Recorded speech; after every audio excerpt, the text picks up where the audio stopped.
এর আগে দেশের ২৩তম রাষ্ট্রপতি নির্বাচিত হন বিএনপির সদ্য সাবেক মহাসচিব মির্জা ফখরুল ইসলাম আলমগীর। ৩৫ বছর পর এই পদে সরাসরি ভোটাভুটি হয়। এতে মির্জা ফখরুল ইসলাম আলমগীর পান ২৫৫ ভোট আর ১১ দলীয় ঐক্যের প্রার্থী কর্নেল অলি আহমেদ পান ৮৮ ভোট। বিকেল ৫:৩০টার পর ফল ঘোষণা করেন সিইসি এএমএম নাসির উদ্দিন। নতুন রাষ্ট্রপতিকে শুভেচ্ছা জানিয়েছেন প্রধানমন্ত্রী তারেক রহমান, ভারপ্রাপ্ত স্পিকার কায়সার কামাল ও বিরোধী দলীয় নেতা ডক্টর শফিকুর রহমান। শামীমুজ্জামান চৌধুরীর রিপোর্ট। রাজনীতির দীর্ঘ পথ পাড়ি দিয়ে দেশের ২৩তম রাষ্ট্রপতি হলেন বিএনপির সদ্য সাবেক মহাসচিব মির্জা ফখরুল ইসলাম আলমগীর।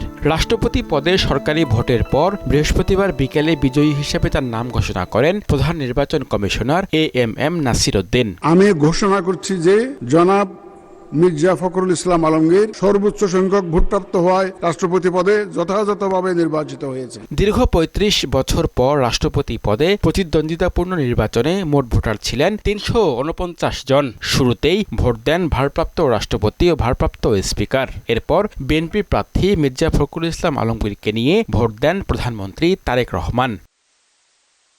ফলাফলে দেখা যায় মির্জা ফখরুল ইসলাম আলমগীর পেয়েছেন ২৫৫ ভোট আর ১১ দলীয় ঐক্যর প্রার্থী কর্নেল অলি আহমদ পেয়েছেন ৮৮ ভোট। ভোট দেননি ৬ জন সংসদ সদস্য।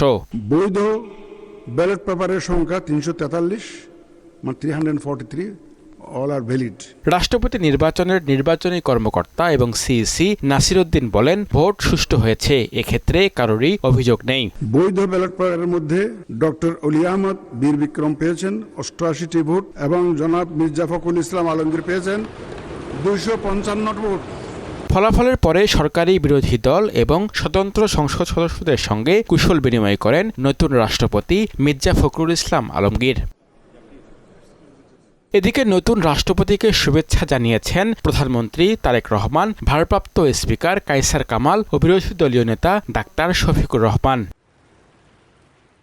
শুক্রবার সন্ধ্যায় বঙ্গভবনে শপথ নেবেন নতুন রাষ্ট্রপতি। ছাত্র রাজনীতি দিয়ে পথ চলা শুরুর পর শিক্ষকতা, সরকারি চাকরি, স্থানীয় জাতীয় রাজনীতির দীর্ঘ পথ পেরিয়ে বঙ্গভবনের বাসিন্দা হলেন মির্জা ফখরুল ইসলাম আলমগীর। শামীমুজ্জামান চৌধুরী, মোহনা সংবাদ, ঢাকা।